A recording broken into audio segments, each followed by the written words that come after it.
Okay, welcome tonight. I'm really excited to teach this class because it kind of has the meat and potatoes of meal planning and how to construct your own meal plan rather than relying on me to do that. So tonight we're going to talk about the macronutrients that you're going to need to prepare your meals. So protein, fats, and carbohydrates. And then the micronutrients are what you get from those foods that we need to help our bodies. So I just have to say the quick disclaimer because I'll be recording this and others will be viewing it later. So the ideas, opinions, and information shared in this course is intended for educational purposes only. And it's based on the latest scientific research. I have spent an inordinate amount of time going through the scientific studies because there's a lot of conflicting information about meals and exercise and diets. Now we call that weight release or meal planning because there's die in the word diet, which we try to avoid. So it should not be construed as a substitute for the medical advice of your doctor or healthcare provider. And you should consult your doctor or healthcare provider before you begin any meal planning, caloric restriction, or exercise program. And I, Phoenix Alexander, assume no liability or responsibility for any injuries, loss, damage, or negative experiences incurred by applying the information that I share with you. And furthermore, you agree to release all liability and hold me harmless for you, your heirs, forevermore, while applying this knowledge to yourself. So first, I'd like to tell you a little bit about what my credentials are. I've been in the healthcare field for over 3 decades as a massage therapist, licensed massage therapist, and I also have a certificate in nutrition coaching and as a meal planning consultant. And so I've also spent a lot of time in my life as a younger person doing competitive sports and having some experiences with diet and nutrition that I didn't quite understand because we didn't have the internet and how we could look things up, and that information wasn't readily available. For instance, as a teenager, I swam competitively, and apparently I reduced my body fat to the point where normal, healthy female functioning quit. I had no periods for several months. I looked fantastic, but that was not healthy for my body. And so then as I went through my life and had children, my body was remodeled, and then I went through some very severe health crisis. Everything changed. And then I've been able to release quite a bit of weight, and I'm now down to the place I was when I was in my early 20s, but my body doesn't look at all the same. It's been remodeled, and my weight is down, but my body fat percentage is up a little bit. And I wanted to understand that too. And why is my body fat percentage higher when I weigh less than I did the last time? And so I learned about how meal planning affects weight release. So we can lose fat, we can lose water, and we can lose muscle. So apparently I've lost a lot of muscle mass. I can usually bulk up pretty well, but we've been through a global pandemic where our gyms have been closed, and I don't have a lot of free weights in my home. And I also had several injuries to both of my feet, my legs, and my arms. So I have used strictly and only caloric restriction to release this weight, which is what it takes. So in order to maintain muscle mass, you have to do some resistance training, either with exercising with your body, creating that resistance to keep your muscles maintaining their size. Or if you want to build muscle mass, you have to do different things with your meal planning, including taking in more protein and also doing things like weights at the gym or things like that. So I learned an enormous amount, mostly trying to explain to myself what was happening with my body because I was kind of frustrated. Like, I should look better than I do right now.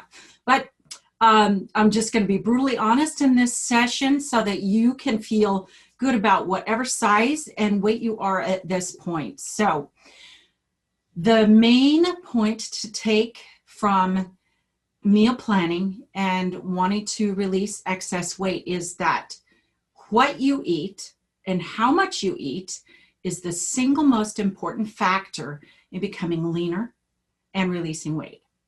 So it's not how much cardio you do. It's not how much exercise you do. It's about how many calories you consume and how many calories are used for your basic body functions. So the calorie deficit is what you want to create for weight loss. So if you burn more fat, that's better, but we want to not burn our muscles, and we don't want to count the weight releases strictly being water weight.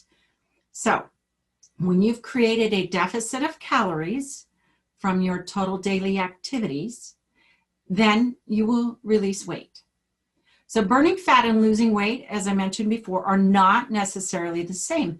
And they're often used interchangeably, and it becomes quite confusing. So you can lose weight by releasing excess water weight. And that's what happens a lot when you get on these fad diets and they do the severe calorie restriction, and people lose 30 pounds in a month, but they haven't taken into effect what their body fat percentage was, and if that's actually burning their muscles as fuel. We definitely want to avoid that. We like to keep our muscle mass, because the more lean muscle mass you have, the more calories you can consume. So you get to eat more if you have more lean muscle mass. We like that. And so to figure how much you as an individual should be eating, you first need to know what your basal metabolic rate is. That's your BMR. And that is how many calories that you consume when your body's at rest. So when you're not doing any activities, let's say you're laying in bed, how much does your body need in caloric fuel to do your basic functions like breathing, blood circulation, body temperature? So your basic metabolic functions. And if you don't consume enough calories to fuel your basic metabolic rate, you'll create a deficit, which creates weight release. And if you create a deficit of calories, it forces your body to look for the fuel it needs for these basic functions from stored fuel in your body. And that can be fat stores, or that can be glycogen and protein breaking down your muscles. Again, we want to avoid that. So it's really important that you start paying attention to your meals and how much of the macronutrients, fat, protein, and carbohydrates that you're consuming. And we often underconsume protein, and we don't usually underconsume carbohydrates, because some of our favorite foods are carbohydrates. And we have been told, if you're, anywhere 40 or above, for decades, that fat was the enemy, and that there were foods that we should not eat because they had too much fat in them. And it's not true. And so you need to be consuming healthy fats for your body and your brain, and to maintain your muscles. So unfortunately, our basic metabolic rate starts to decline after the age of 20, up to 2% every decade. And so there are a few things that we can do to help avoid that decline, or to delay it, to make it not so severe. We want to create more lean muscle mass. Again, the higher muscle mass, lean muscle mass you have, the higher your basic metabolic rate is. And that way you can consume more calories. So if you go to the gym and you see these bodybuilders and they're, pumping the weights and they're ripped and really looking great, they have to consume an enormous amount of calories to maintain that. And so, we want to look at what your objectives are. So to add muscle, you have to consume more calories. We don't create the deficit. You want more calories, especially proteins, to help support muscle growth. And you have to do some resistance training, either with your own body weight or external weights. So I have found that with all the studies and all the conflicting information, that it's easiest to focus on maintaining the muscle that you already have in your body, while creating a calorie deficit that will allow you to release the weight. And then when you get to the weight that you would like to be, then you can start really looking toward building some more muscle. And the reason is that these two processes have completely conflicting needs. With weight release, you need to have a caloric deficit. With building muscle, you need to have a caloric surplus. So it's really hard to do those simultaneously. You can, but it requires really rigid construction of your meal plan. So what I'm going to teach you in this class, and then also in the subsequent exercise programs, is what you can do with your movement and meal planning to create weight release, weight loss. So we need to establish what your basic metabolic rate, and that varies for each person. And then you multiply it by 10. And in my certification class, there were multiple formulas with all of this math in them. And there was also a calculator online, calculator.net, where you can figure, and I'll take you to that, what your individual basic metabolic rate is, and then also how many calories you need to maintain your current weight, and then also to reduce that. So again, to burn fat, not just burn muscle or release water, which is the real weight loss that we're after, or weight release, you need to create a deficit in your total daily energy expenditure. Now, this is a lot of science. There's a lot of words that you may or may not be familiar with, but I promise you'll have some great handouts so that you will have this information and it will make more sense to you as we go along. So in figuring, and I'll take you to that website in just a moment.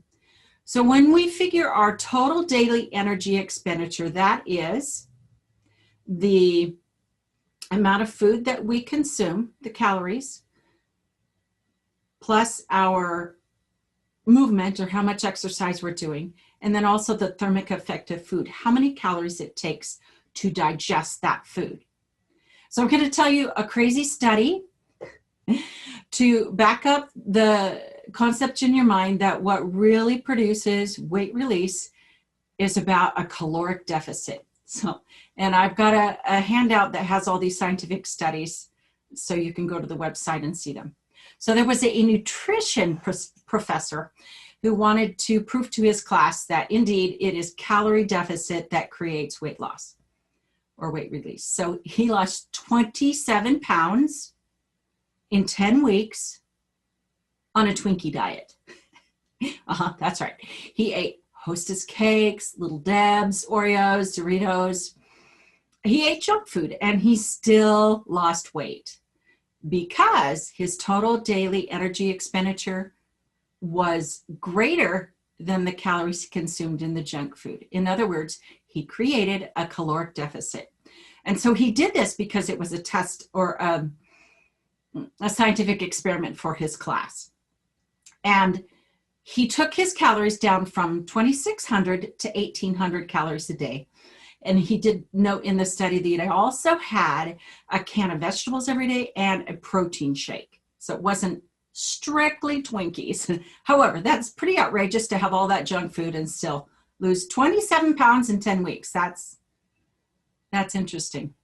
In the study, which I've given you the link for, or I will, you'll see that some of the other indicators of health, which I thought would be absolutely terrible, like his cholesterol level and all of that, I thought they'd be really messed up from that. And they weren't. It's because he released the weight, his cholesterol levels went down too. So the point being, it's about creating less calories consumed than your body needs to operate with your activities and your basic metabolic rate. So how many calories should you be eating? Because how many calories you need to eat is going to be different than what I need to eat. Everyone is an individual. And so to figure that out, there's a formula. So I think I mentioned it before, but I'm going to reiterate it.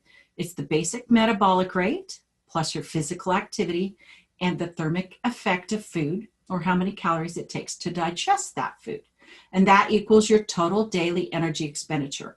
That's your TDEE. So if you wanted to just estimate how much of the calories you're consuming are used for digestion, it's roughly about 10% of the calories. And so rather than create the Twinkie junk food diet, which will have a long-term negative effects, you know, a 10-week study is not necessarily enough to really determine where that went.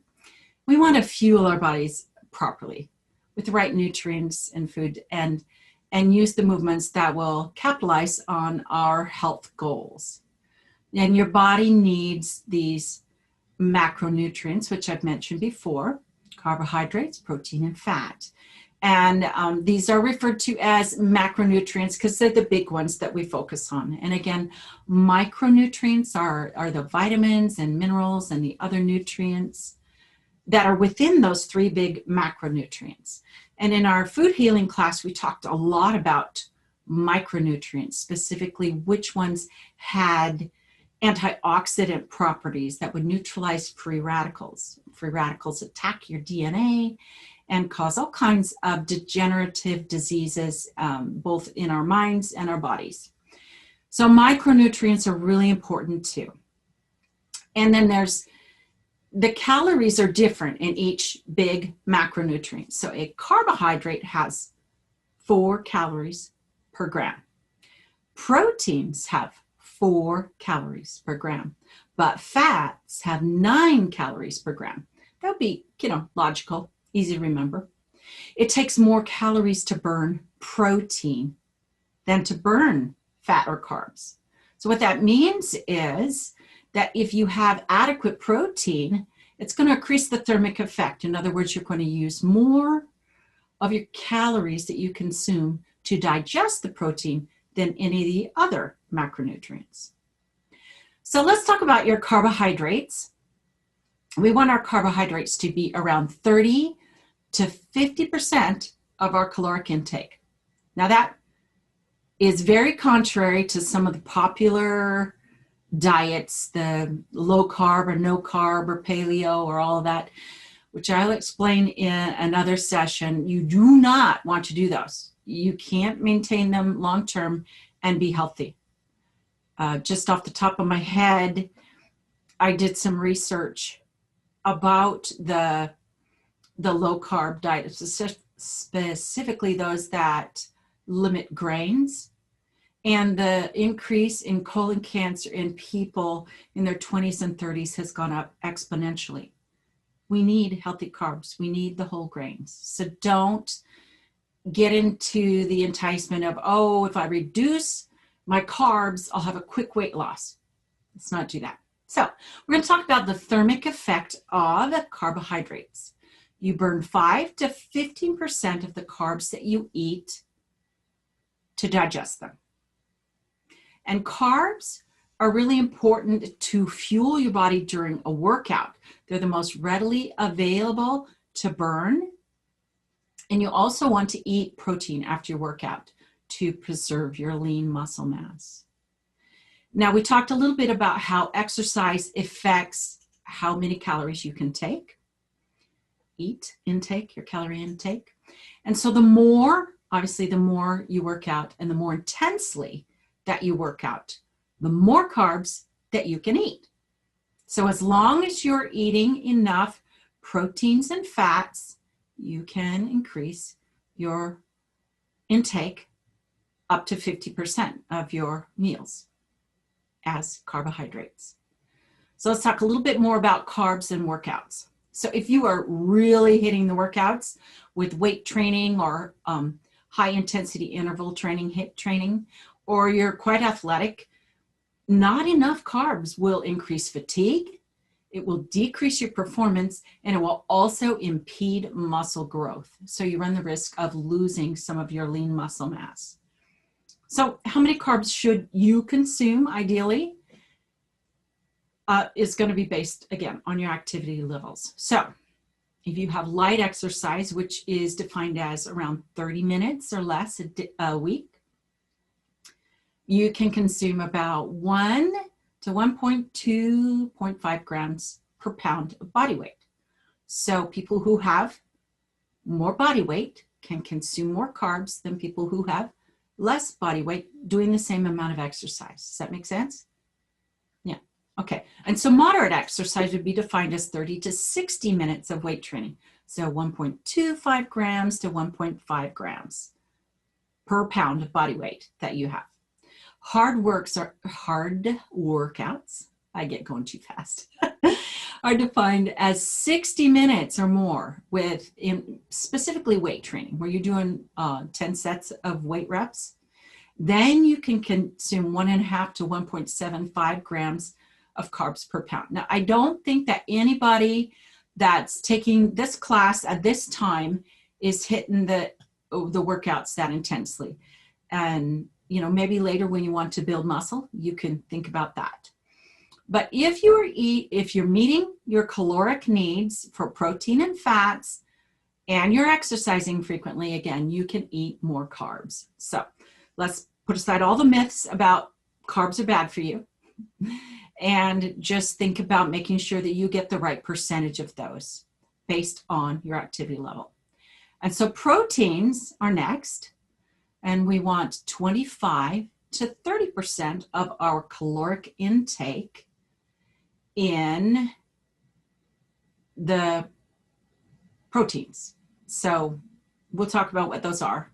Some of them are obvious, but the thermic effect is that you burn 20 to 35% of your protein calories to digest it. So it is the highest in the thermic effect of those 3 macronutrients. So it burns more calories to consume and digest protein than carbs or fat. And you need protein for muscle maintenance and for building it. So interestingly enough, there's been a lot of studies, a lot of conflicting studies done on cardio exercise, because there are exercise enthusiasts that say cardio is the only way to lose weight, and that's not correct. We know that restriction of calories is what creates the deficit that provides weight release. So cardio does not build muscle, and that's important too. So you can't turn your fat into muscle. It's either fat or it's muscle. You can burn the fat, and you can increase the size and the tone of your muscles. But it is a myth that fat can be converted into muscle. It is also a myth that if you don't exercise, that your muscles will turn into fat. They don't. They're muscles. So the only thing that builds muscle is resistance training, and it absolutely needs protein to do that. So if you're trying to build muscle, and it is possible to build muscle while burning fat, but again, it's a really tricky meal planning routine, you need to increase your protein to about 1 gram of protein per pound of body weight. So someone who weighs 150 pounds would consume about 150 grams of protein. Someone who weighs 220 pounds would consume 220 grams of protein. It's a lot of protein. It's a lot of protein.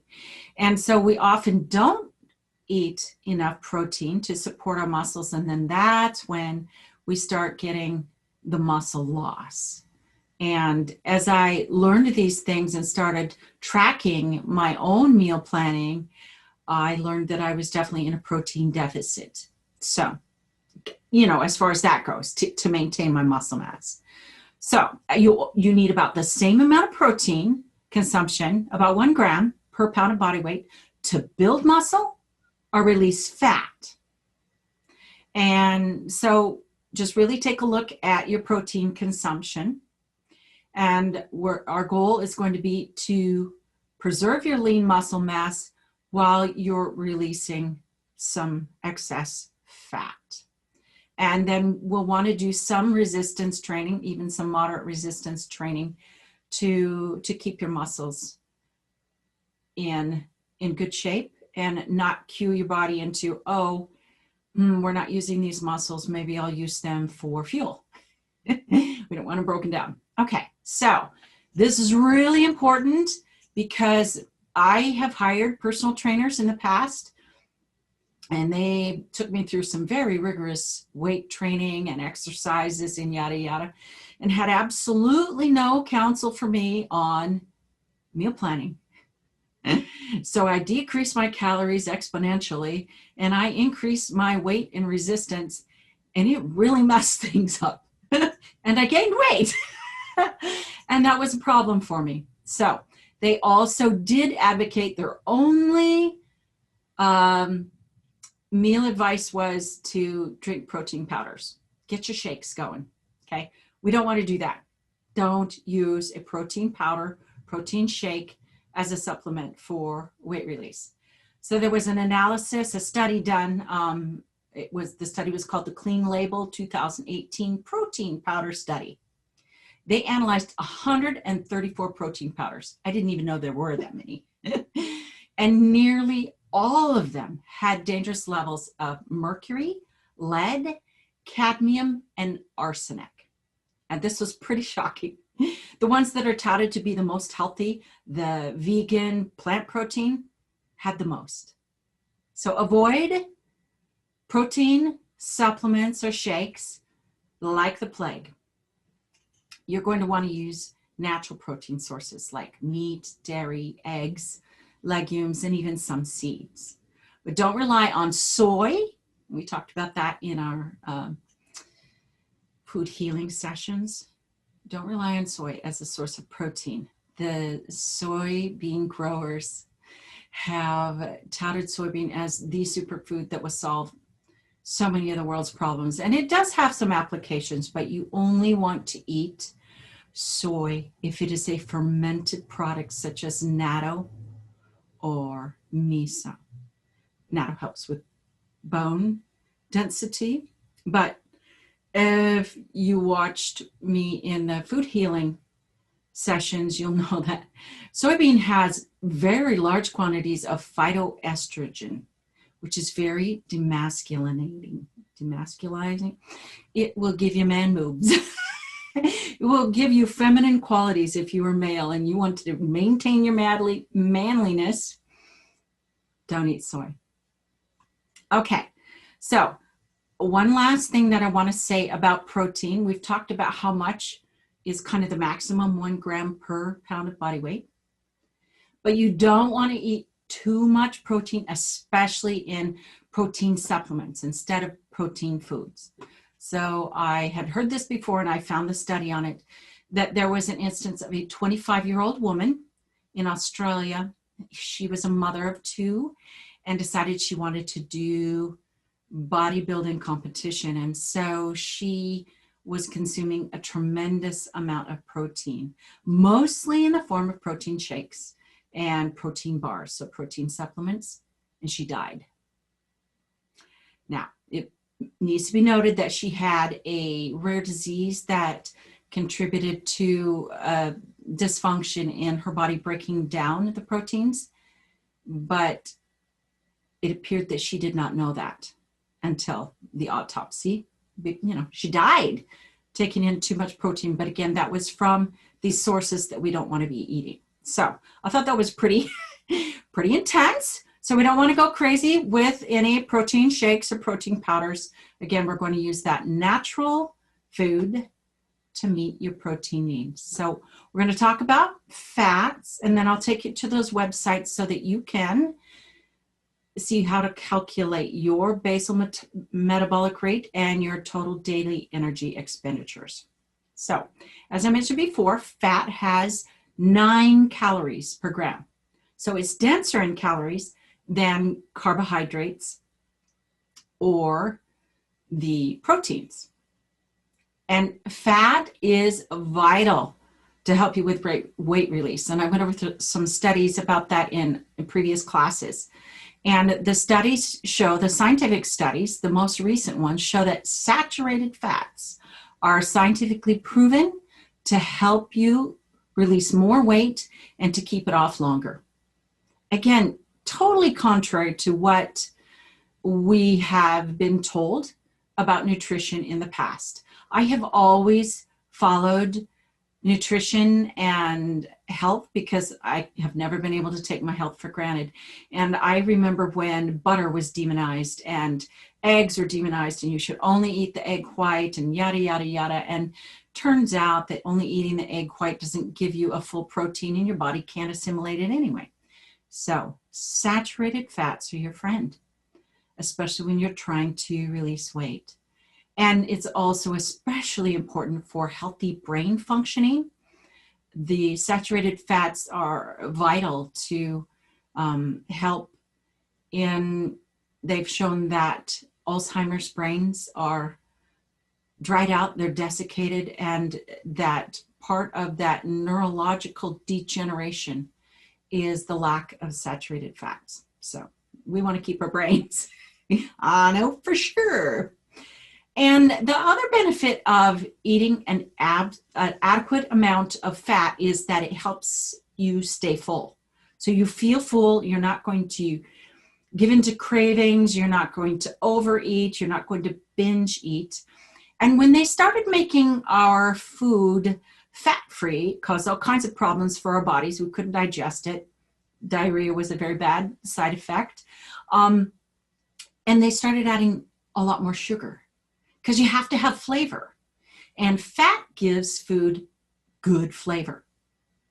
So again, avoid low fat or no fat foods.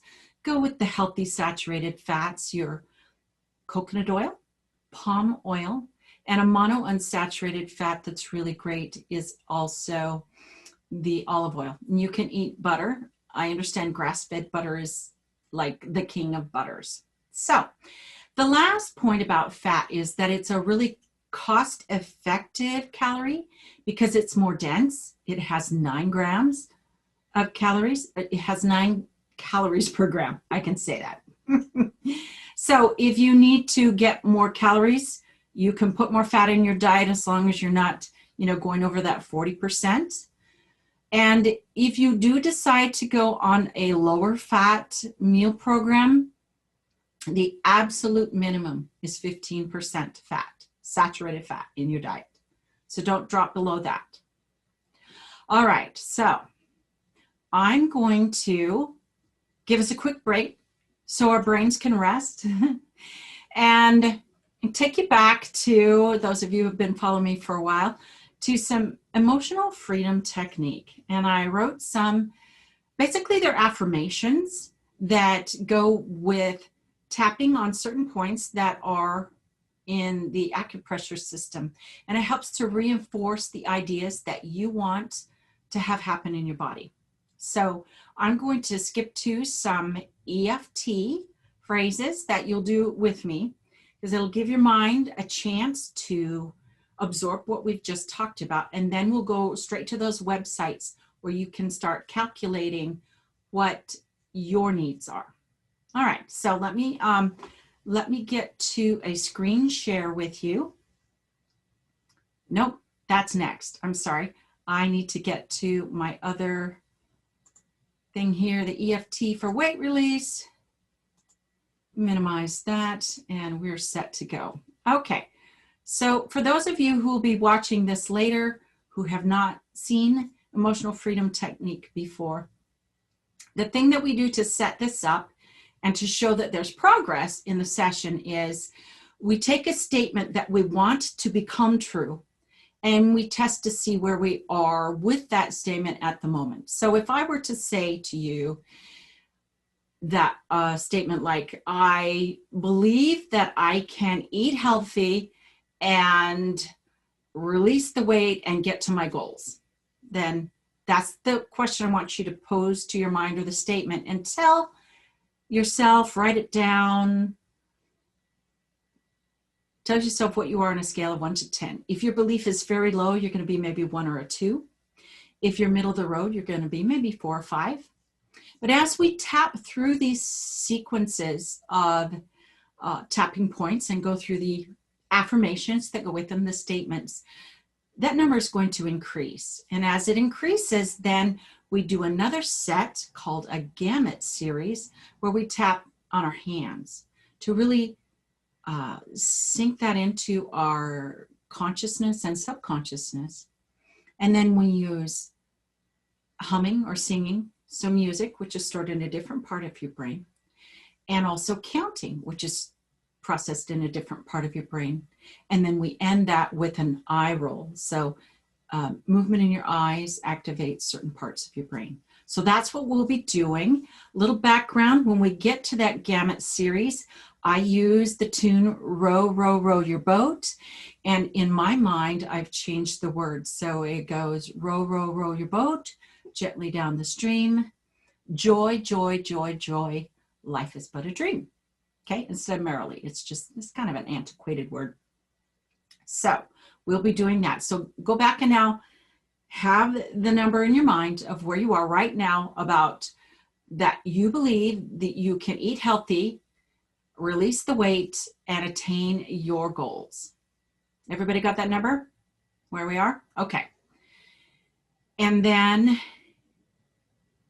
EFT, we start with this point, which is called the psychological reversal point, the PR point, or the karate chop point, because you would hit right there if you were doing a karate chop. And so what we're going to do is we're going to tap this, and you keep tapping while I get to the phrases. And then we'll do some tapping on the rest of the body. All right. So in emotional freedom technique, we always start with a phrase about self-acceptance and love, because that is the basis for any change. You have to love and accept yourself as you are before your body and mind are willing to change. So just repeat this phrase in your mind. We'll do a long phrase and then a short phrase. So,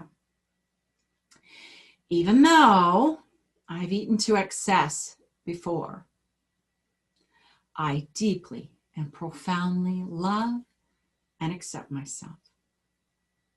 So this first phrase we say 3 times. Even though I have eaten to excess before, I deeply and profoundly love and accept myself. Even though I have eaten to excess before, I deeply and profoundly love and accept myself. And now we're going to tap on the top of the head and say the short phrase, I love and accept myself. And now right here on the third eye point, I love and accept myself. On the inner corners of the eyebrows, I love and accept myself.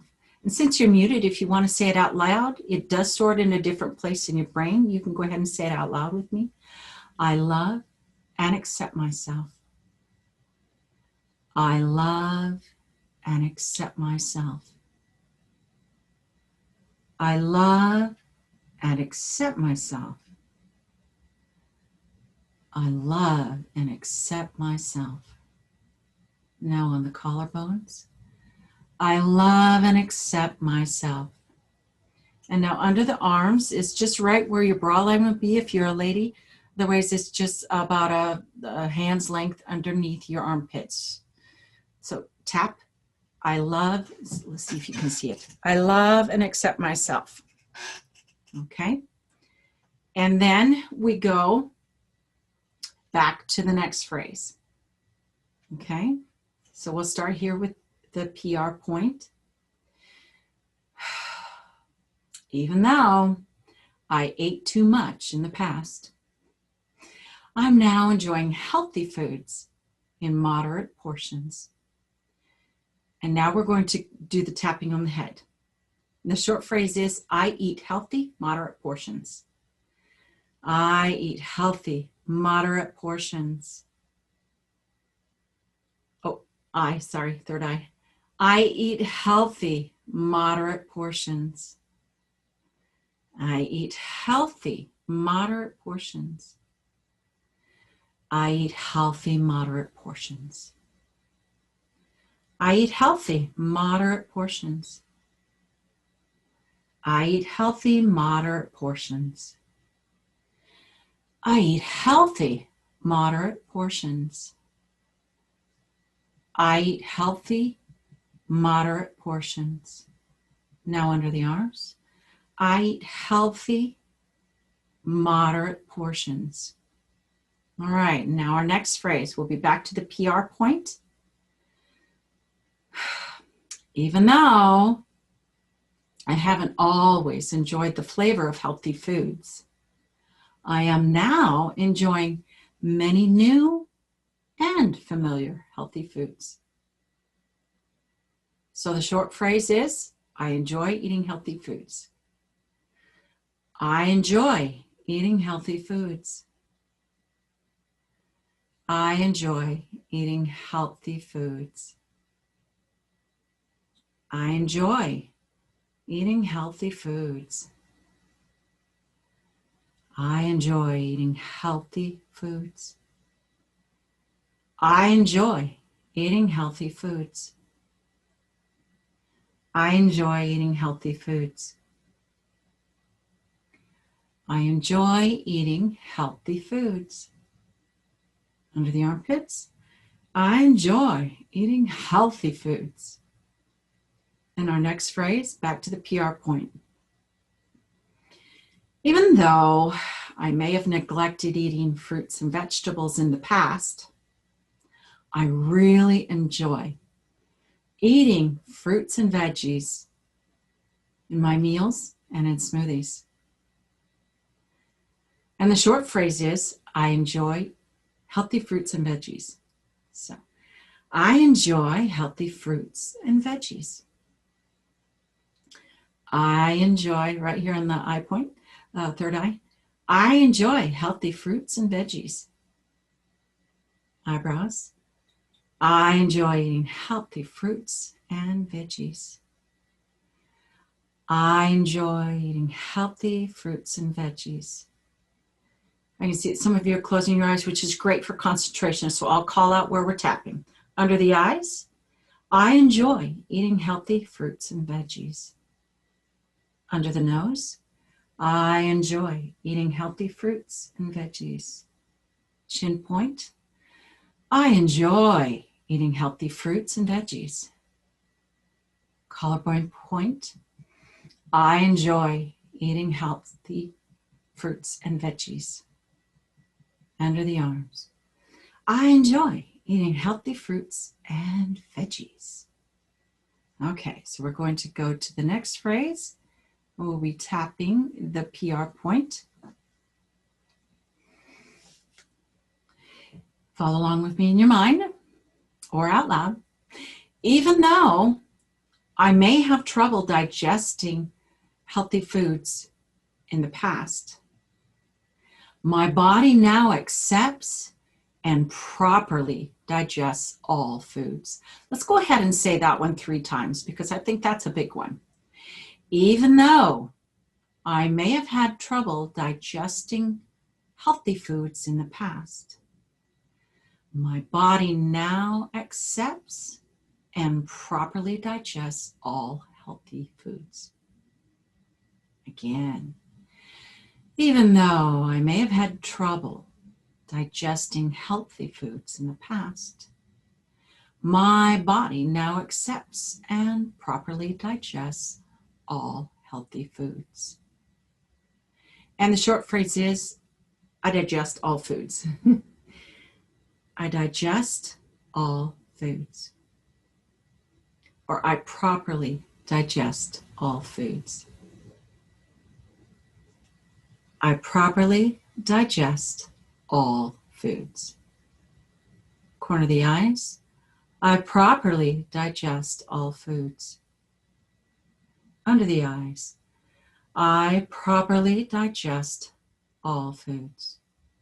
Under the nose, I properly digest all foods. Chin point, I properly digest all foods.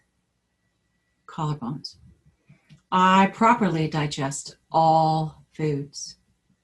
And under the arms, I properly digest all foods. And we're back to our PR point. Even though I had bad eating habits in the past, I'm establishing many new healthful habits now. And our short phrase is, I have healthy habits. So we'll start on the top of the head. I have healthy habits. So that's going to cover a lot of ground. Third eye point. I have healthy habits. Corner of the eyebrows. I have healthy habits. Corner of the eyes. I have healthy habits. Under the eyes. I have healthy habits. Under the nose. I have healthy habits. Chin point. I have healthy habits. Collarbones. I have healthy habits. Armpits. I have healthy habits. Okay. This one was specific for people who have trouble getting up and eating at night. So even though I have eaten late at night and allowed cravings to rule my eating, I now exert control to eat earlier in the evening. And the short phrase is, I eat earlier and control cravings. I eat earlier and control cravings. Third eye. I eat earlier and control cravings. Eyebrows. I eat earlier and control cravings. Corner of the eyes. I eat earlier and control cravings. Under the eyes. I eat earlier and control cravings. Under the nose. I eat earlier and control cravings. Chin point. I eat earlier and control cravings. And armpits. I eat earlier and control cravings. We have a few more. I wanted to hit all of the key points that I found in my own process and progress so that you could hit maximum potential quickly. So we're back to the PR point. Even though I didn't eat the right proportions of food in the past, I know the correct amount of food to eat for my body now.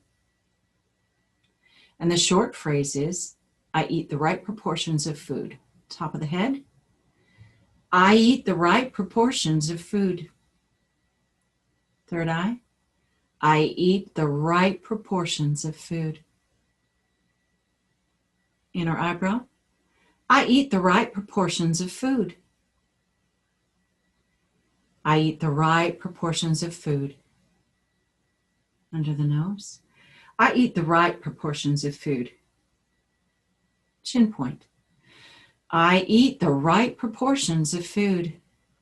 Collarbones. I eat the right proportions of food. Under the arms. I eat the right proportions of food. So we have 4 more. Back to the PR point.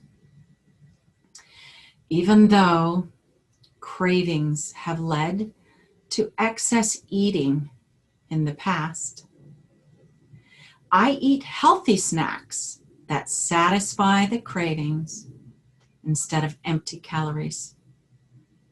So the short phrase is, I eat healthy snacks that satisfy. Top of the head, I eat healthy snacks that satisfy. Third eye, I eat healthy snacks that satisfy. Corner of the eyebrows, I eat healthy snacks that satisfy. Outside eye, I eat healthy snacks that satisfy. Under the eyes, I eat healthy snacks that satisfy.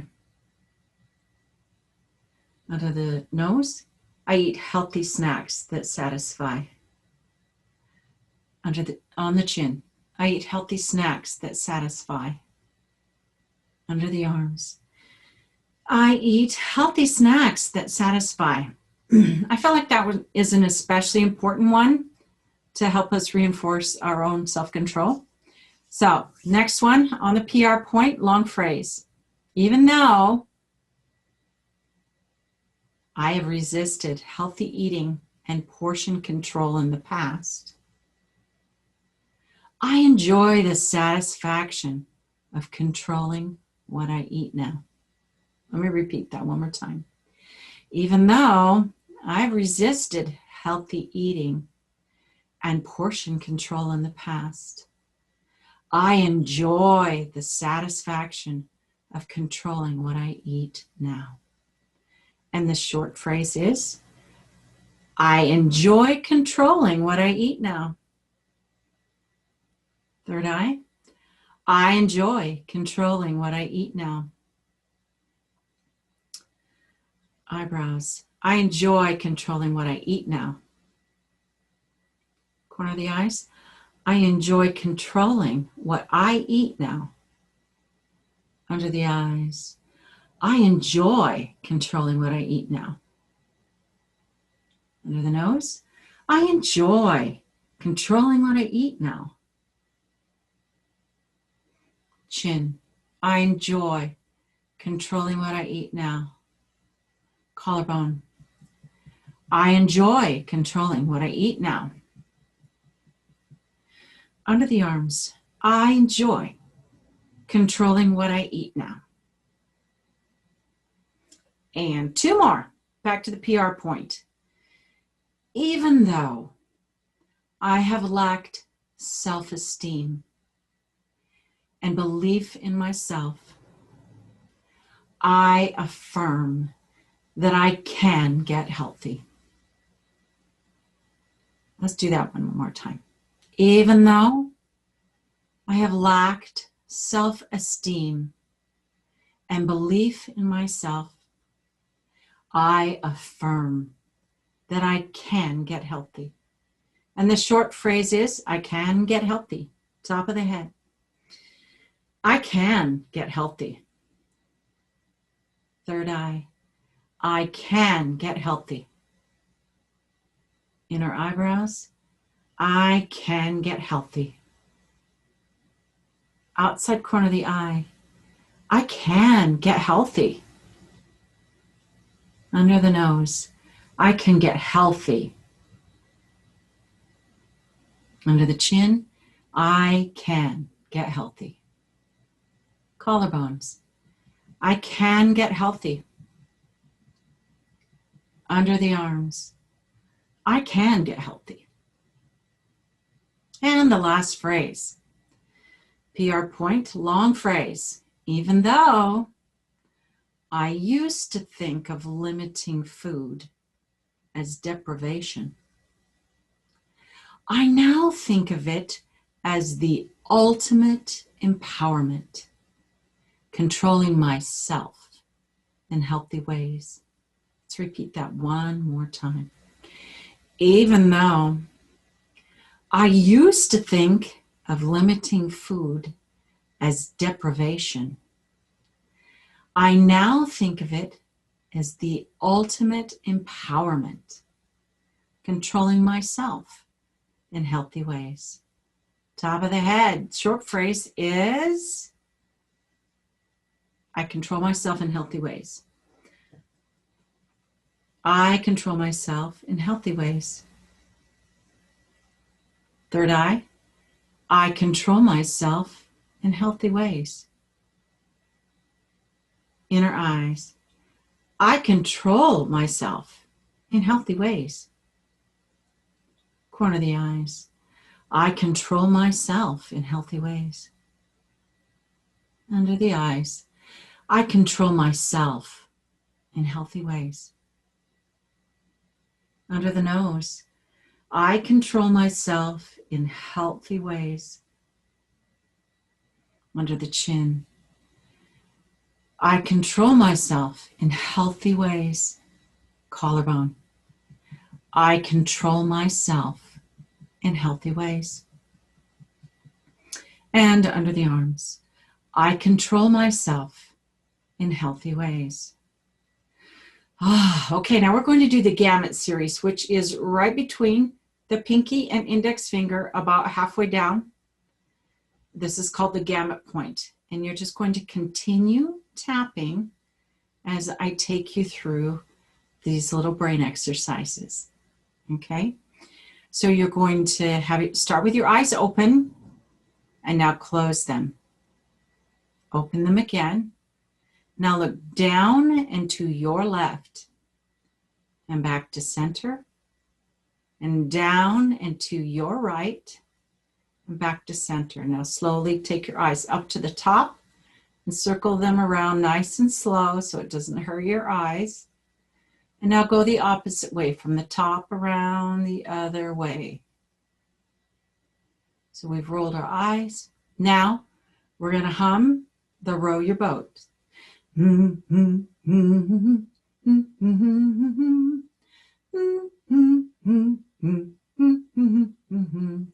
count with me 1 to 5.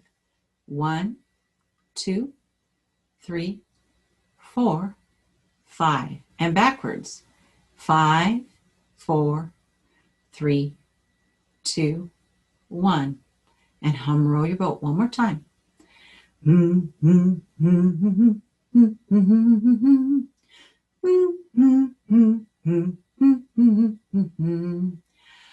All right, now just put your hand over your heart and take a few deep heart breaths where you imagine the breath coming right into your heart. You can close your eyes. We'll do 3 breaths. Imagine breathing in through your heart.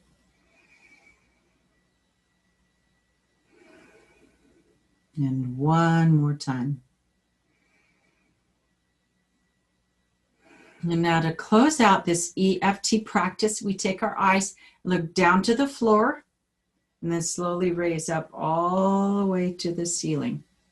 Floor to ceiling eye roll. Okay, now I want you to look back at the number you started with the phrase of, I can eat healthy and believe that I can meet my weight release goals. And tell me or indicate with your fingers if the number has gone up, and if so, how many points has it gone up, just so I have an idea.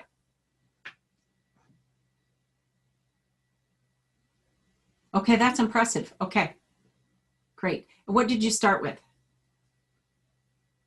Okay, all right, very good. All right, so there's definitely been an increase, and each person will be different depending on their life experiences, their belief in themselves, and other experiences with trying in the past and not succeeding. So now I'm going to close that out, and I'm going to share our screen now, and I'm going to take you to the website for Calculator. I think it's .com. So calculator.net. Okay. Can everyone see that now? I have to expand this so I can see if you can you see the calculator, calorie calculator? Okay, great. All right, so I went ahead and put my information in here. I'm 57 years old today. I'm 5'4" and I weigh 154 pounds at the moment. So I had a nutritionist tell me that my ideal weight would be somewhere between 165 and 160. But that didn't feel right or look right to me. So I decided to go less. And I have moderate exercise 4 to 5 times a week, predominantly in the form of walking right now, but I love to dance. So sometimes it's dancing. All right, so this is what you go to. It'll show, it'll have some things filled in, and then you put in your information, and then you hit calculate. All right? And so it's, ta-da! For me to maintain my weight, I can consume about 1,858 calories. If I want to lose weight, about a half pound a week, I reduce that to 1,600 or so calories. If I want to lose a pound a week, we're going to reduce that to around 1,358 calories. And if I want to go bonzers and starve myself and feel deprived, which I'm not going to do, I could reduce that to 858 calories. However, that is never recommended. I don't want anyone to reduce their calories beneath 1,200 a day. When I was in high school, some of you have followed me for a little while know this story. I was on a competition drill team, and my drill teacher said that I needed to weigh 116 pounds. I have a huge bone frame, as large as a woman's bone frame can get, and far more muscle mass than most. So that was absolute starvation. And she put me on a 500 calorie a day diet. I was truly starving myself. We exercised for 2 and sometimes 3 hours a day, marching. I got very, very sick, and I ended up having to go in for an MRI on my brain because they thought I had a brain tumor. I was that sick from that. Can you imagine any responsible adult telling a 17-year-old child to only eat 500 calories a day so that you look good on a football field while the people in the stands were yards away? Irresponsible. So I've learned what works and what doesn't work. And there's no way in hell that I would reduce my calories beneath about 1,200 calories a day at this point. There's no point in doing that. It just is counterproductive. You'll end up eating more. You'll end up with that yo-yo dieting. So this is a fantastic way for you to calculate and use that kind of as your baseline. Now I'm going to take you to another site. I'm going to close that one. And this one is called Cronometer or Chronometer, depending on whether you're British or not. And so this is a free site, and you can put in your own statistics. So your body weight, how much exercise you have. You can even customize and put foods in. And so the first one is going to help you determine kind of what your basic needs are, but this one is even more accurate because if you notice here, I don't know if you can see my pointer, but it shows calorie summary. Calorie deficit, it starts with 1,914 calories. So when I actually put in my weight, my body fat percentage as measured by this, which is electrical impedance, it puts a little current through your body and actually measures what your lean muscle mass is. Well, I get to eat more calories. This is what my total daily energy expenditure is. And so if I look at this calories burned, it shows that my basic metabolic rate, that means how many calories I burn if I am laying in bed and doing nothing. And then I can eat this 1914. Now I want to go up here, up to the left at the top. And I don't know if it shows my little mouse hand or not, but if it doesn't, if I say add food, it pulls up some of the foods that I tracked and ate. So we're just going to go for the chocolate mint cookie because yes, I did have some chocolate mint cookie with palm oil in it, and it was fabulous. And so I had gone in and I put in what the nutrients are from the label on the food. And I'm going to put that in as add. So it shows the one serving. Well, now I've consumed 180 calories. So that's how much the energy level is. There are no protein. There's no protein calories in that. My net carbs are 25 grams and the fat is 9 grams. And so then it shows me here that 25 grams is 21% of my total macronutrients of carbs, what my goal is for that. And that 9 grams of fat is only 19% of my daily allotment of fat. Okay, so then that's what you would do. And then let's say I add whole milk. I don't advise eating reduced fat milk. Eat it the way it came. All right, so now I'm up to 328 calories. I got 7 grams protein, and I got 36 grams of carbs and 16 grams of fat. And so you see down here again at the calorie summary that I now have a deficit of 1,585 calories. All right, so then I can keep adding more foods and it will track it for me. And it really keeps you on track. It's so simple. It does take some time, but I think that this is an extraordinarily effective way to track your macronutrients, not just your calories. So years ago, I wore a device on my arm that it measured my biometrics, my sweat, how many calories I burned, yada, yada, yada. It was a very expensive tool, and it had a proprietary tracking system like this.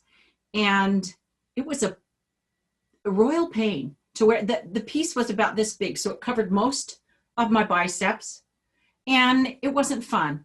I like this more. It tells me not just how much I've eaten in calories or how much I've moved, but how it works with those macronutrient proportions. So I really love Cronometer or Cronometer, however you decide to say that. Then let's go up here to the add exercise button, which is at the top and toward the middle. So I learned how many calories that you can go through this. You can key it in and search. So as a massage therapist standing or the stationary bike or climbing the stairs, I have a tri-level house. So I am up and down stairs a lot during the day, and then a mild walk. And then it showed me how many calories I burned in 30 minutes for each of those exercises. So it was pretty impressive when I realized how many calories I was burning in a day that I didn't even consider exercise with my job as a massage therapist.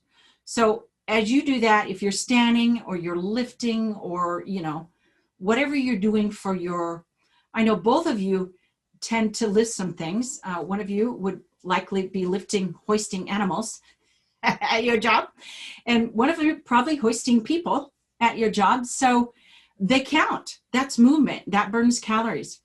And just off the top of my head, I remember in some of the training that I've had about, it was actually a study on how our belief and perceptions affects our calorie burn. Check this out. So they took a study of house cleaners, maids in a hotel setting. And they interviewed them and asked them, how much exercise do you do in a day? And most of them said that they really didn't do any exercise in a day. And then they came back and said, okay, so when you vacuum the floor and when you scrub the toilet or you're dusting things, this is how many calories were consumed. And once they realized that the work that they did actually consumed calories and constituted as exercise, they started releasing weight. They started losing weight just by the recognition that their activities were burning more calories than they thought. Pretty exciting, right? But this is the scientific tracking, but never discount the mental part of it. That's why we've done it in the way that we have. I got you all the mental foundation with the hypnotherapy and all of the different things we did there. And then we talked about the food and what the macro and micronutrients are. And now we're talking about how to plan your meals. And next we'll go through the movement. So I think you'll really love it. This particular free website. You can also get a subscription if you want to. So you can put in, if you can see your height, weight. You can also track your heart rate, some of your metabolic functions, heart rate, systolic blood pressure, your blood glucose, your body temperature. So really, really amazing tool that I didn't know about until I took the classes for certification. So I'm going to go ahead and stop our screen share and go back to loading your mind with some more information. Okay, so here we are. I need to stop and take a quick drink because I've been talking and not drinking.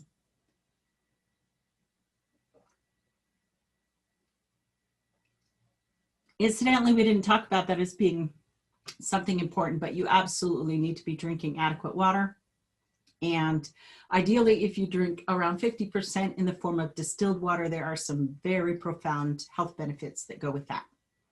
Okay, so another thing that I think is really healthy to understand is I was thinking about the things that you would need to customize your own meal planning and to really be independent, because I don't want to plan your diet for you.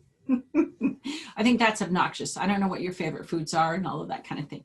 I do have certification in doing that, but that's not what I'm going to do. So I thought, when everybody was measuring me and telling me how much I needed to be, what size and what body fat fat percentage and how much I should weigh.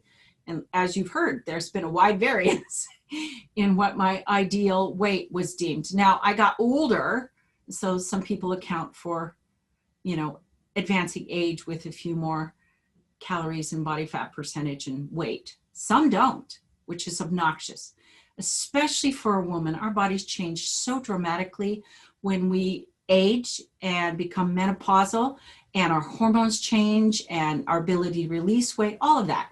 So it's absolutely ludicrous to me for a measurement to be the same from our 20s to our 70s. No.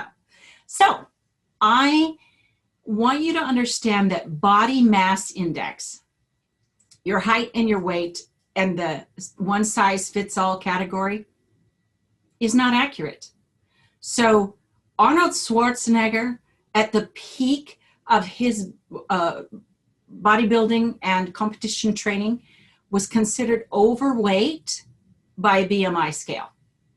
So forget about the BMI. When you go in your doctor, they'll tell you what your BMI is, and it's depressing. Let go. Okay. A far more accurate way to measure your health is the body fat percentage. And so there are scales of low and high and very high, but I'm just telling you what the average that you want to shoot for, the normal is. And it is based on age. So on that website that I just showed you called calculator.net, they don't account for age. They say that females should be in the 21 to 33% body fat range. So that's the percentage of body fat. That's far more accurate, again, than how much you weigh. Because if they take your height and weight, what if you ate something that had a lot of salt in it and you had a ton of excess water weight? Or for me, if I ate something I'm allergic to, my weight's going to go up, but my body fat hasn't gone up. So it's really an inaccurate way to judge it. So body fat percentage for a female, 21 to 33% is considered healthy. Now, we do get some accounting for, or some adjustment as we age. From 20 to 39, a healthy body fat percentage is 21 to 32%.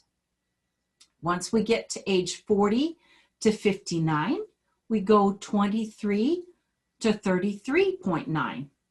And as we get to be older, 60 to 79, our body fat percentage in a healthy range would be 24 to 35%. So for men, a healthy, normal, middle of the range body fat percentage is between 8 to 19%. And that's according to that calculator.net. But again, they don't take in any accounting for age. And I feel that's bogus. Okay. So for age 20 to 39, a healthy body fat range for men is 8 to 19%. From 40 to 59, it's 11 to 21%. And from 60 to 79, it's 13 to 24.9%. And so as we talked about a little bit before, figuring your total daily energy expenditure, the only thing that you would even need to take into account if you're using those two websites is how much exercise you're doing. So instead of taking you through the extraordinarily complicated and multiple different ways to do it, I just think you should use the calculator online, okay? So I showed you how to do that. And now let's just talk about that. If you have a goal to lose more than 2 pounds a week, that's going to require some pretty drastic calorie deficit. And certainly do not try to eat less than 1,200 calories a day. But again, like I said in the beginning, do consult your healthcare practitioner or your primary care physician or whoever you feel is appropriate for you in guiding you to where you want to be. And then consult your body, okay? See how you feel at these different weights. Because when I had reached my goal weight, I didn't fit in the clothes that I did 5 years ago at the same weight. because I had more lean mass then and I have more fat now, even though it's the same weight. So I decided to go underneath that. So I finally solved the mystery of what is happening.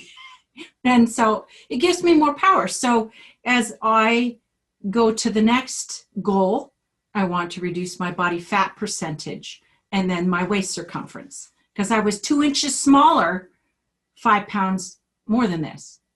And that's no bueno, because that's how we fit in our clothes. And to me, that's the bottom line. How do I look? How do I fit in my clothes? Am I wearing the size I want? Okay, and I want to be healthy too. But those are my vain ambitions. Okay, so in order to formulate the right meal plan for you, you get to decide how drastic you want to create that caloric deficit. And so in some of the training that I got, I just thought this was so brilliant. He talked about there's the easy approach, there's the moderate approach, and there's kind of the extreme approach, right? And so also when we're planning meals, in this class, most everyone on the course is going to want to release weight, or lose weight is the way it's said out in the world, or you're going to want to build muscle. So some people, they've reached their goal weight and they want to build muscle, so they've got that lean muscle mass and they get to eat more. See, I see an advantage to that. Or you just want to improve your overall health, increase your energy, and have better digestion. So those are your 3 primary goals in why you want to construct a meal plan. And middle of the road, you want to be eating at least 80% in the healthy, high quality foods, the superfoods that we discussed in our food healing class. Now I'm going to name some of those as we go through this course also, just for review. So you're going to determine what your weight release goals are. For most of us, it's I want to release the weight, I want to look better, I want to look more toned, I want to feel good about myself. And then as you start reaching those goals more, it kind of changes what your motivation is. Sometimes it's more like, I feel really empowered by being able to control these factors in my life, controlling how much I eat, controlling how I look, and feeling better as, you know, as far as energy and health. Okay, so we talked about a couple of different websites that you can use to track and get the vital information to begin your process. And then you decide how quickly you want to release the weight. So I know I've referred to this before, but I think it's a really important thing that seems obvious. So there was a New York Times article that said that 95% of dieters who lost weight on a fad diet, so that's like the HCG diet, where they're giving you the human growth hormone or the pregnancy hormone, and then they're reducing your calories to like 500, or the paleo diet, where they're really reducing your carbs, or the Atkins diet, where they're really reducing your carbs and you can eat any kind of fat you want, yada, yada, yada. People lose weight, but they can be losing muscle and they can be losing water weight. But the overall effect on your health, it catches up. So 95% of the dieters who lost weight on fad diets gained it all back when they quit doing the crazy diet and gained more. And we don't want to do that. So sometimes it feels a little defeating to be losing this very slow 1 to 2 pounds a week, but it counts, because then you won't lose it or release it and then gain it right back. So, Aesop's fables, there's the story of the hare and the rabbit who won the race, the rabbit or the hare and the turtle. The turtle won the race because the rabbit went fast and took breaks, okay? So we want to think about this weight release as a marathon and not a sprint. Right? So don't feel discouraged if it's going slowly, because you're doing it in such a healthy way that if you go with the easy approach, you could do it for the rest of your life. Eat that way, not feel deprived. So let's talk a little bit about that. Let's talk about the easy approach. The easy approach is that you take in 30% of your calories from your favorite foods. Whether that's a chocolate mint cookie or a couple of slices of pizza, or a burger with some full fat cheese on it, or alcohol, anything you want that's your favorite food, you can eat it as long as it's only 30% of your total calorie intake. Simple, right? So if your total daily energy expenditure, so your caloric intake, is 2,000 calories a day, 30% of that would be 600 calories of your preferred food every day. Now, this easy approach also fits people who travel and they're not always eating at home and they're not going to get these healthy foods. You can save up all 2,500 of those calories for one day and eat the whole meal in junk food. Just as long as over the week, you've got 30% of your calories coming from the healthy food, the junk foods, and 70% coming from the healthy foods. So that's the easy approach. So I think that's very, very doable, and it's sustainable over the long run. And I'll talk to you a little bit about the fast intense approach, which is not sustainable. Okay, so then there's the moderate approach. Let's say you want to lose or release more calories. You're going to create a bigger deficit. And in the moderate approach, you can have 20% of your calories in your favorite kind of foods, whatever you want. Again, if that wants to be red licorice or a Snickers bar, go for it, okay? Just make sure that you're tracking where your calories are coming from, you're meeting those macronutrients, and then eat about 80% of your food from the healthy superfoods, all right? And it's so easy to track on that chronometer. So easy to track. And we tend to eat kind of the same foods that we like. And so you just plug it in with the nutrients in it, and then you just select that, and it's done for you. All right, now let's talk about the fast, intense approach. That is where 5 to 10% of the food you eat is in the favorite foods or junk food category. And the remaining 90 to 95% is in the very healthy foods and pretty extreme caloric restriction.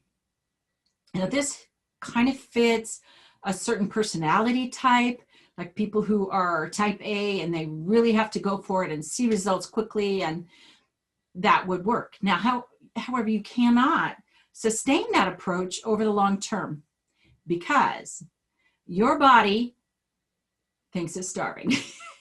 And it will begin to hold on to those calories because it's not sure where the next calories are coming from. And it will become extraordinarily efficient at storing calories. And so you, in the long run, if you try to maintain that for more than a month or two, you're going to reduce your healthy metabolism.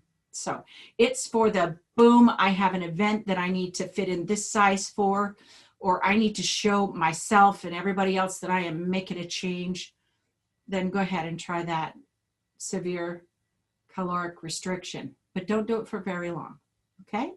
So I love that because that's realistic and it's doable. Any of those approaches, and then you can decide how long you want to do it. And like I said, the easy approach, I really see you being able to do that. I see myself being able to do that until I've reached maintenance for however long that takes. And then I know I get to eat this many calories a day because these are my activities and I want to maintain this weight. So I hope that this is really eye-opening because it is the combination of about 10 different classes I've taken now and hours and hours of research, you know, seeing the pros and cons of each diet and all the conflict about, oh no, this is right and that's right. So now let me share with you another crazy diet, okay? There was another teacher, and he ate a McDonald's diet, just McDonald's, okay? So generally we don't think of that as the most healthy diet. So some people are really peeved about that. But this teacher, and you'll have the link, lost 60 pounds in 6 months on a McDonald's diet, okay? So he maintained a caloric deficit. So he only consumed 2,000 calories a day, and he did have a substantial amount of exercise. So he put in 45 minutes a day, 4 to 5 times a week. And he did this as a science experiment to see, okay, is it the quality of the calories that count, or is it the movement and the calorie deficit? Now remember that movement creates a calorie deficit because calories are burned as you move. So 60 pounds in 6 months, that's 10 pounds a month. That's impressive. However, again, we're not going to do the McDonald's diet. We have a greater knowledge of the foods that will really help us to support our health in the long run. So now I'm going to talk to you a little bit more specifically about how to use those macronutrients in your meal planning, and then give you some suggestions for healthy proteins, fats, and carbs, all right? So again, we're going to build it around those 3 building blocks: carbs, protein, and fat. Now, I personally like to start with the protein because the protein takes me longer to make, unless I'm opening a can of legumes or beans. Okay, it takes me longer to prepare the meat. And I personally am not an advocate of a vegetarian or vegan diet. If that's your thing, then you do the research and figure that out. My body feels better when I consume meat. I have longer energy. I don't feel shaky. I eat less. So I am not a carnivore. I'm an omnivore. Used to be more carnivore. I used to eat far less fruits and vegetables. So proteins are really important. You're going to plan your carbs first, or excuse me, proteins first, and you're going to get 30 to 50% of your calories from that. And remember that it takes more calories to burn protein than the other 2 nutrients. And so again, a general guideline for your protein is about 1 gram of protein per pound of body weight. So that's going to differ for each person. If you feel like you just cannot eat that much in a day, particularly if you're eating meat, protein, then make your yogurt smoothie, or eat your cottage cheese, or eat some more cheese, something else. Eat some nuts like pumpkin seeds. They're not necessarily a nut, but other things. But do make sure you get some protein in there, okay? So begin your meal planning around the protein first. At least that's how I do it. I'm going to tell you how I do it. Everybody's got their own way to do that, all right? And select a large portion from one of these sources. So eggs, again, we talked about how eggs were demonized in the past, but there are so many studies now that show that they're like the perfect protein. They have the right nutrients in it, and they have lutein, which is really important for our body in the form of, let me think, anthocyanins, and I cannot believe that I forgot the right word at this moment. Antioxidants. So they have, and they're really inexpensive. When you compare the price of eggs to a steak or hamburger or lean chicken breasts, they're really inexpensive. So just a little suggestion. When I visited my sister, she had this cute little device that steam cooked hard-boiled eggs, and the amount of water you put into the device determined whether it was a soft boil or a hard boil. And I do eat the eggs, and I found that it took me so long to watch when it finally got to a boil, and then watch it for 5 minutes so it could get to hard boil. And it took like sometimes a half an hour for my eggs to get where I wanted them. So on Amazon, yes, I love Amazon. I don't care if they're taking over the world, they make my life convenient. They have an egg cooker, and it will hold, I think it's, well, they have different sizes, but mine holds 9. You puncture the little top of the egg, and you put the water in, and it has a timer. So it can't go dry and burn anything down. And there your eggs are in about 5 minutes. It's really easy. So you could do that before you leave for work or whatever. Let's talk about some lean meats. So lean meats would be your lean ground beef or your chicken breasts.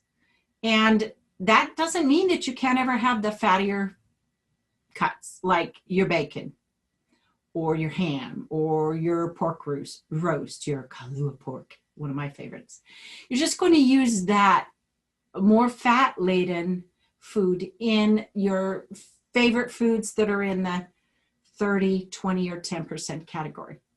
Okay, does that make sense? Seafood. Seafood's going to be a little more expensive, and some people have an intolerance to that. So you know, work around your intolerances or your allergies. But shrimp is really dense in protein. So when I was tracking it on that chronometer, I could eat much less shrimp and get more protein than if I ate some of the other proteins.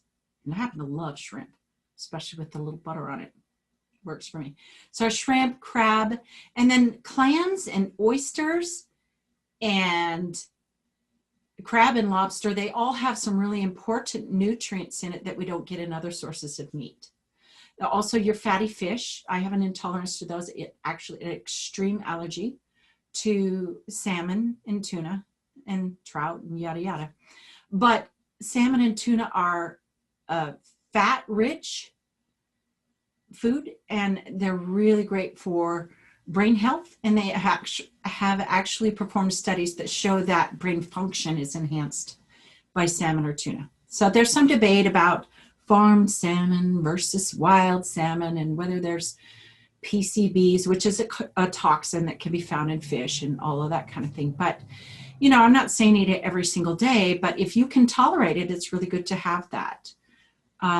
Beans and legumes are a good source of protein, but as we've talked about in previous sessions, they are an incomplete protein. So you need to pair beans and legumes with another source of protein so that they're a complete protein and your body can absorb the nutrients. So to make it a complete protein, you want to put a grain with it, hopefully a whole grain, or some cheese. So if you go out to a Mexican restaurant, Mexican is my favorite food, you see that they serve the rice with beans, always. You don't ever see them just bringing out beans. Or they serve the bean dip with the corn chip tortillas, you know, the corn tortilla chips. So you've got your grain paired with your bean, or your cheese paired with your bean. Okay, so real important to remember. And then nuts and seeds are a good source of protein, but we want to remember that we only want to have about 1 ounce of nuts and seeds a day. And the reason is that we don't want to create a free radical situation. So nuts and seeds are unsaturated oils, and they are prone to rancidity or being radicalized. So they have free radicals when they go rancid, okay? So, and also you can get what's affectionately termed as nut gut. So a lot of vegans, vegetarians who eat a lot of nuts for the protein, they get a protruding belly, much like a beer belly. No bueno, right?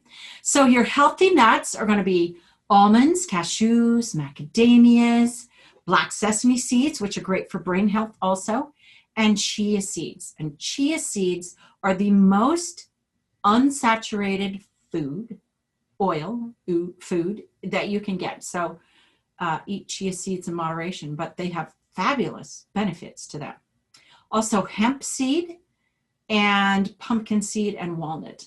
My mentor, Jeff Primack, talks about how a walnut looks like a brain, and they're really good for brain health. So something to remember. All right, and so in your resources that I will send right after, there are 2 articles that I researched that also go through some other protein foods. The ones that I mentioned are the ones that are found in the Conquering Any Disease book by Jeff Primack, which is the foundation source for all of the food healing sessions that I recorded previously. I learned that he has now released it for purchase on Amazon. Before that, it was private publishing and you could only buy it from him, and you had to go to one of his seminars, which were well worth it, but nobody's holding in-person large seminars during a global pandemic. So Now, a couple of other points about protein. A lot of vegetarians and vegans go for the soy. And the soy growers have done a really good, I'm going to say, propaganda campaign to tell us that soy, is the end all, be all, cure all. And it does help with a lot of things, but it is not a healthy food unless it is fermented. In fact, the soybean and the soy protein leaches out nutrients from your body. So they have to take out nutrients in the whole picture there if you're eating soy. And again, high phytoestrogen is going to feminize our males. In the food healing protocol, we talked about how there was a study done with marmoset monkeys, and they fed them, baby monkeys, they fed them their formula either as cow's milk or soy formula. And the monkeys that are very similar to humans, they didn't want to experiment on people, although mothers do all the time. The testosterone levels of the monkeys, the marmoset monkeys that were fed the soy formula, was half that of what the monkeys fed the cow's milk formula. Additionally, and this is huge, so I will repeat it because you may not have seen the food healing things. A vegetarian mother who relies predominantly on soy protein for her protein needs is far more likely, exponentially higher, to deliver a male child with an undersized or micro-sized penis. And I do not think your son will forgive you for your dietary choices if he has to live with a micro penis for the rest of his life. Think about it. So, protein's important, and where you get it's important. Okay, so let's talk about some healthy carbohydrate sources. So when you're doing strength training or weight training or any type of vigorous exercise, carbs are the preferred source of energy for your body. So it wants to reach to those first to burn that fast for the energy. But if you don't have enough carbs, and of course the healthier the better, the carbs that you're consuming. If you're not getting enough carbs and your diet is too restrictive on that low carb thing, it will burn your muscles. It will burn that protein to get the fuel source that it needs. So as you're planning your meals, I don't want you to go overboard, even on the high intensity one. Don't go crazy. Have your favorite food. Have a Snickers bar or a candy bar or a piece of candy once in a while so that you don't get into that mental deprivation mode, because you will quit. You will sabotage your goals if you feel emotionally and mentally deprived. So don't do that. You can have some of your favorite foods. Just monitor how much, all right? So good carb sources are your whole grains, all right? So wheat, buckwheat.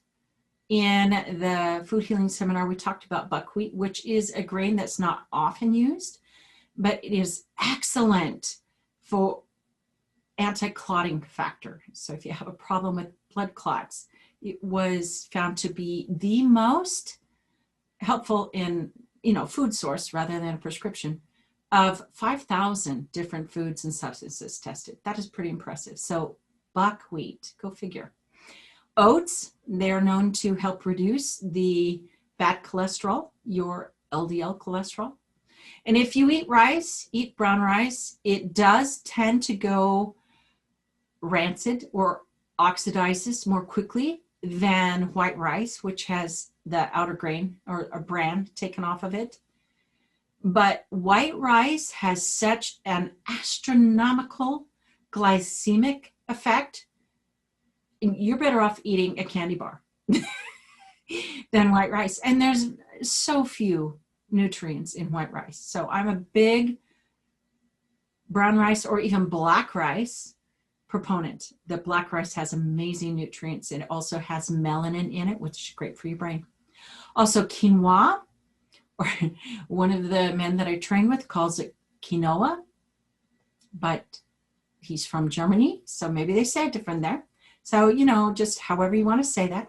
Also corn. Corn is a vegetable, but it's also used as a grain, in our corn chips and corn tortillas.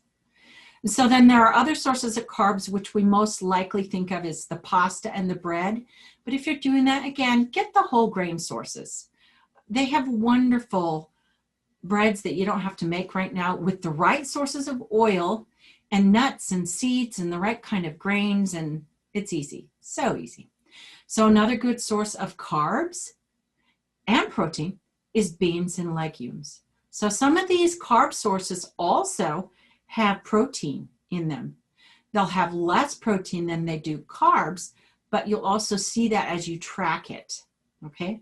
Now, this is interesting to me. Mushrooms are a low carb food.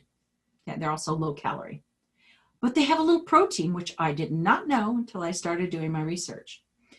And oysters are fantastic for immune health. So the best oysters for you to be consuming, oyster mushrooms will lower your bad cholesterol, your LDL, and you can even buy dehydrated ones and make them into a tea, throw some eggplant in with it, boil it, and drink that. And it can lower your LDL significantly. So if you don't really like the taste of eggplant or mushrooms, boil it, make a tea, and slam it. Right? Don't taste it for a long time.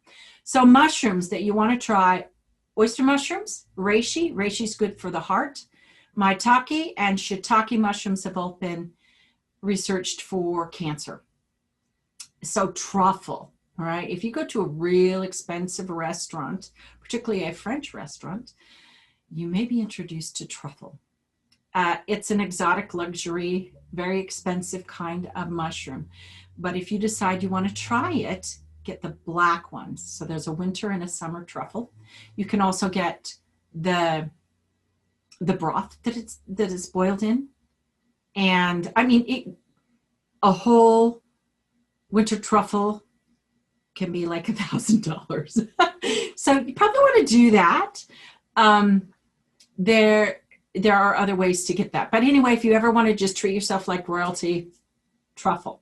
I have seen some really delicious truffle recipes where they marinated the truffle, small parts of it, in oil, but darn, they used the wrong oils. They're putting it in canola or soybean or whatever. So I don't know.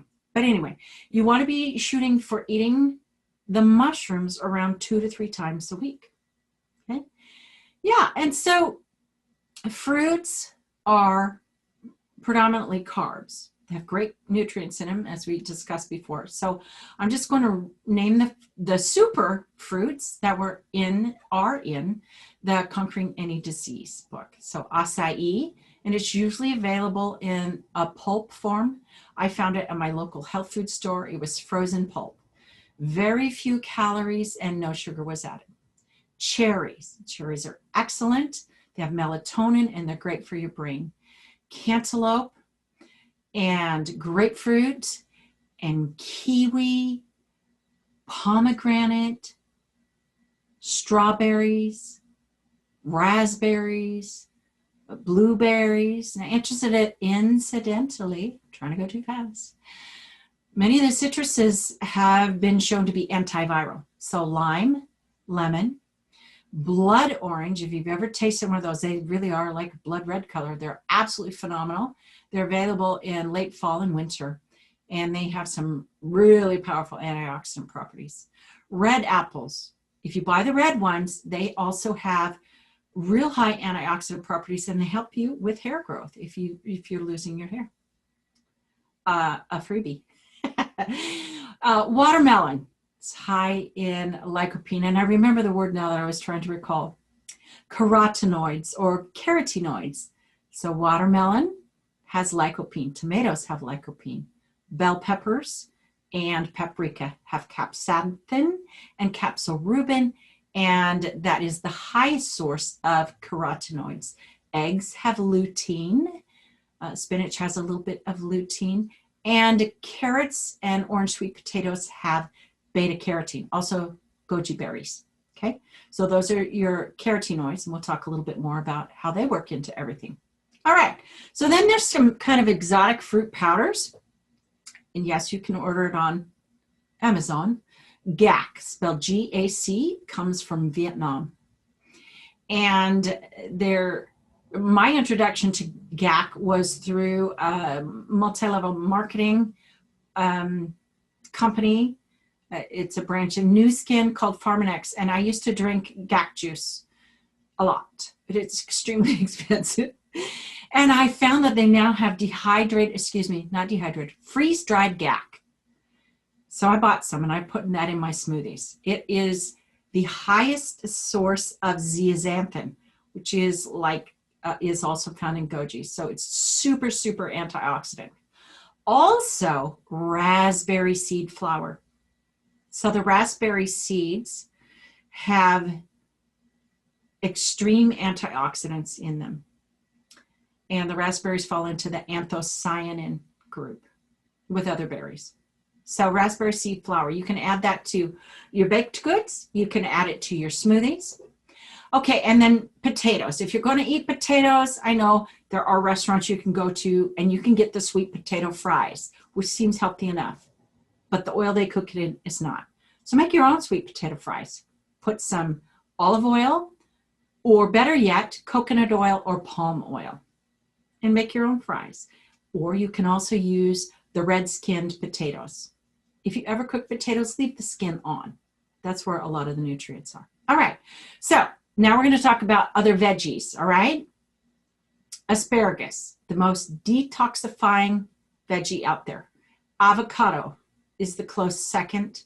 And third is broccoli, okay? Beets are detoxifying and they help with liver damage. We talked about bell peppers being very high in carotenoids, highest food available. Onions. Now these you can put on your salads or you can cook with them, or better yet, eat them raw if you can tolerate that and the people around you tolerate that. Red and white onions have different properties, but they're both very healthy for you, and they also can help lower cholesterol levels, right? Brussels sprouts is in the cruciferous vegetable family. So that's cabbage, cauliflower, and broccoli, and Brussels sprouts. So they decrease the amount of estrogen in your body. And so a lot of bodybuilders will take a supplement called DIM, which is from these cruciferous vegetables. So if you don't want to take a supplement and you know that you're prone to, say, cancers that are fed by estrogen, breast cancer, that kind of thing, then you would work more of those in there. One other thing to note, that these cruciferous vegetables affect the thyroid. So they will lower thyroid function. So I know people who have high thyroid function and some that have low thyroid function. So if you have any issues with thyroids functioning, you'll probably want to not eat as much of these cruciferous vegetables. Okay, so other ones, kale. Capers. Capers are lovely little green seeds, and they're fabulous on your omelets or salads or anything. I didn't know about capers until I took the food healing certification, and I really like them. Carrots, celery. Okay, celery, incidentally, if you know anyone, I'm going to say it, who has ED, they need celery because it affects the nitric oxide, and it helps with that. Also helps with your heart. So, celery, chard, eggplant, okra, black olives, spinach, squash. I'll give you a readout of these. Watercress and red bell peppers. And as I mentioned, all of those are the superfoods that are named in great detail of what their properties or their micronutrients are in the food healing book called Conquering Any Disease. And I know most of you watching this have that. All right. So we're going to talk about some healthy fat sources, and then we've had a very informative and rather long evening. Healthy fat sources. So again, dietary fat is not the devil. It's extremely important for hormones, especially testosterone. And women generally don't have a lot of testosterone, but those who do can bulk. Those who don't cannot. I have a fair amount of testosterone, and I can definitely bulk. I don't know if you can see it here, but a severe or bodacious definition of my forearms and calves and other muscles when I'm working them. And everyone, all the males in my karate class noted that. So testosterone is what it is, but you don't want to reduce it if you have it as a woman, because it increases your lean muscle mass, okay? So we need fat for that, healthy fat, saturated fat. So butter, grass-fed is great, coconut oil and palm oil. And then if you want to use a monounsaturated, that would be olive oil and avocado oil. So those have a lower smoke point. In other words, if you were frying, say, your sweet potatoes in it, it will be prone to oxidation or free radicals higher or faster than your saturated fats like butter, coconut oil, or palm. So I reserve my olive oil, and I can't eat avocado oil. Unfortunately, I'm allergic to it, but many people can. I would use that in my baked goods, in my cooking, where you're baking it rather than frying it, because the frying really puts the temperature up. Okay, so then you're going to limit your unsaturated fat, which is what they've told us to eat all along. You don't want unsaturated oils like canola or safflower or sunflower or soy or corn. They are so prone to oxidation. You've probably seen where you have picked up a bottle of one of those oils in the grocery store and it's concave. It has sucked in the sides of the bottle. That means it's already extremely oxidized. Yeah, we don't need that. So no unsaturated oils, just get rid of those. If you want unsaturated, use nuts and seeds, but again, limit that. So some healthy saturated fats: butter, eggs, dairy products like whole milk, yogurt, ice cream. They also have protein.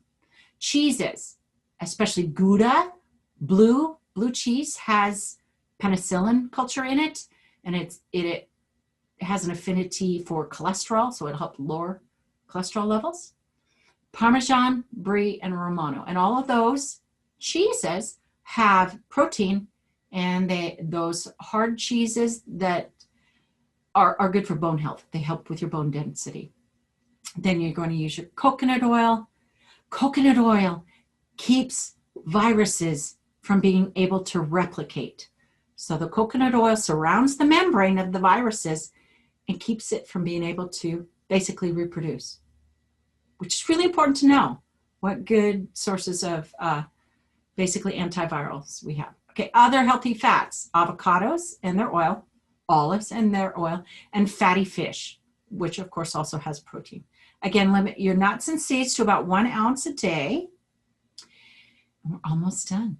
So as I'm doing my meal planning, I make sure to include some healthy herbs and spices. I have an herb garden that I grow, and I love how the flavor of herbs just adds to whatever you're eating.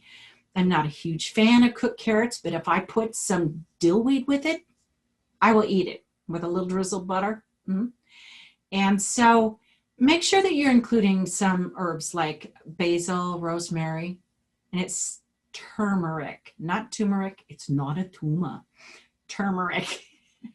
Oregano, thyme, garlic, ginger, mint, ginseng, cinnamon, clove, mustard seed or mustard powder. Okay, so those are the big primary ones.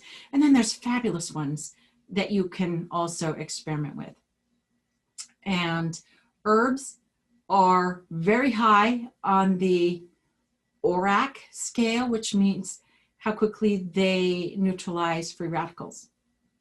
Okay, so work some herbs in. They have micronutrients and all of that, but okay. And so lastly, as you are putting your meals together, or this is what I do. I'm considering, when I make my morning smoothie, and I start with a protein morning smoothie, and I have homemade yogurt from that, and I put in fruits, and sometimes chia seeds and sometimes pumpkin seeds. But I start my morning with something sweet, because that's what I want after a fast.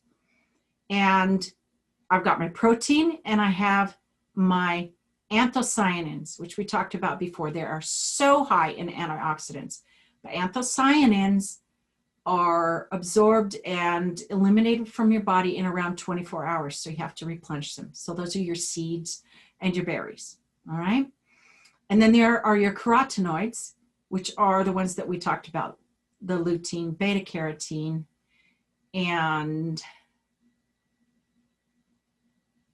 zeaxanthin's one of them, but then lycopene and the capsanthin. Sorry, there's so much information in my head sometimes, spitting it out. So I make sure that I have a sweet, protein, anthocyanin-rich morning smoothie. And then sometime later in the afternoon, I have my savory, carotenoid-rich smoothie. Doesn't have protein in it. It's got things like cucumbers and lycopene and tomato paste and herbs and, you know, whatever else that I want to work in that's savory, that provides me with the carotenoids. I do that. Okay. Maybe some red pepper paste. Right. So I get the macronutrients in, and then I'm considering the micronutrients in the way of the herbs, and then whether it's anthocyanin or carotenoid. All right, so very last of all, you've stayed with me a good long time, but I didn't want to break this into too many sessions, and I want you to have what you need today to start your meal planning. All right, so the last thing that I want to do is to talk about the habit of tracking your weight release progress. With those websites that I've, you know, referred you to, given to you, it's so easy. It's never been easier. And now remember that weight and weight loss is comprised of, well, your body weight is comprised of water, lean muscle, and then fat. Okay, so mostly water, and then lean muscle, and then fat. And so if you weigh yourself daily, first thing in the morning, naked and on a fast, you're going to be the most accurate. Some people advocate weighing weekly, but it's really easy to get off track and eat more than you need to and do it wrong and justify it if you do it on a weekly basis. There is some accountability when you stand on the scale every morning. I find that to be the most helpful new habit that I created when I started this weight release thing. And then you can also use your waist measurement or waist circumference. I found for myself that that did not necessarily correlate with the amount of weight that I was losing. So it's a nice thing to track. All right. But the mirror is what's going to reflect your progress the most, and how your clothes fit. That's where you're going to know. That's where the tire hits the pavement, right? And face fat and belly fat usually is where you notice the decrease first. But there's no such thing as spot weight loss. So it doesn't matter if you do 1,000 crunches in a day, it will not create a greater fat loss in your abdomen. It will tone your abs and you'll have greater core strength, but you cannot create spot weight release. You're going to release it from your whole body. Okay? So you can tone or increase the muscle, but again, fat loss comes from everywhere. So that is what I have to share with you tonight. You've all been very patient and attentive. And for our next session, I will have a fantastic hypnotherapy session for you that incorporates these ideas of eating the right foods and feeling excited about that, and gaining the cooperation of your subconscious mind.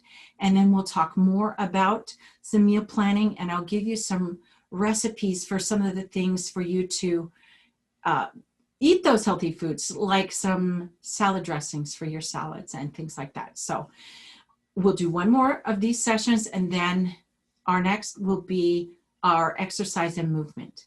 All right? Thank you so much. I appreciate you. And I'll be in touch, and we'll see you soon. Thank you.